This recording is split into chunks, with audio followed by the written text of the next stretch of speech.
Kalau di Iya kuret betul. itu kadang ada risiko pasca kuret di mana terjadi yang namanya sindrom Asherman.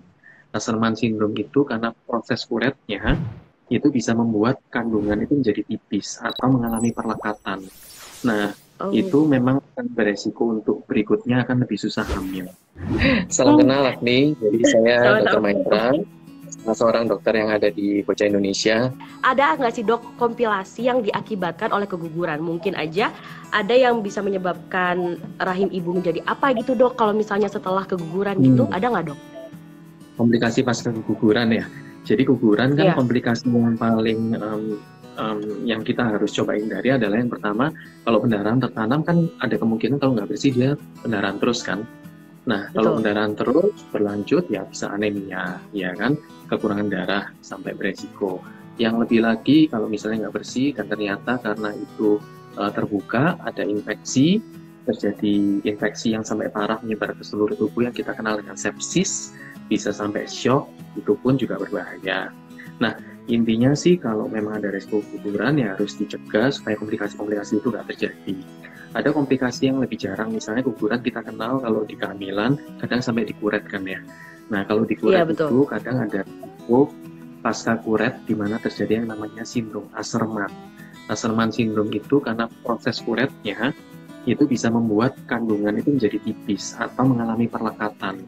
Nah, Oh, itu memang akan beresiko untuk berikutnya akan lebih susah hamil. Begitu. Jadi penanganannya juga lebih khusus karena Asherman syndrome itu membuat rumahnya atau endometriumnya itu menjadi tipis, tidak bisa tipis. tebal. Gitu. Nah, itu dia nih Kira-kira dok. Masuk ke komplikasinya pertanyaan selanjutnya dari sebenarnya. Terkait dengan susah hamil setelah keguguran gitu dok. Berarti itu terjadi hmm, kalau dikuret aja atau mungkin ada komplikasi lain yang bisa menyebabkan ibu hamil yang keguguran itu jadi susah hamil lagi dok. Ada nggak? Selain dikuret ya dok, macam-macam yang sebetulnya.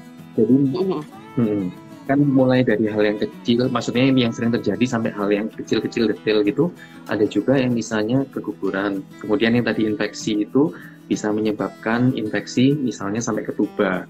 Nah, tubanya menjadi ada terinfeksi biosalping. Nah, tubanya itu kan tempat saluran untuk ketemunya sperma sama telur ya. Kalau itu kebetulan betul. dua-dua terinfeksi rusak ya, ya nggak bisa lagi. Tapi pada umumnya, kalau sebetulnya ditangani secara optimal, keguguran sih tidak akan selalu mempengaruhi proses kehamilan berikutnya, begitu. Malah Oh, zaman harusnya dulu, nggak begitu mempengaruhi ya dok ya. Harusnya mah masih bisa aja iya, hamil lagi setelah keguguran ya dok ya.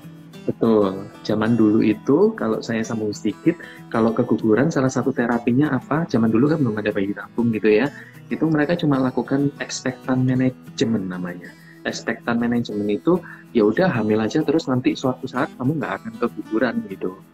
Keguguran terus kan, Oh, coba aja terus sampai semuanya jadi kebetulan nanti embrionya normal, rumahnya normal, ya hamil. Artinya sebetulnya keguguran bolak-balik juga nggak apa-apa gitu dulu ya. hmm. Berarti Hmm. sebenarnya untuk ibu hamil atau mungkin sahabat Nova yang sempat mengalami keguguran itu nggak perlu khawatir lagi kalau nggak bakal hamil ya dok ya. Ada kesempatan untuk hamil lagi gitu. Ya, tetap akan ada, hanya tetap kita pakai kewaspadaan. Artinya kalau nanti setelah keguguran, kemudian mencoba hamil lagi, setelah setahun masih belum hamil, ya harus cari pertolongan.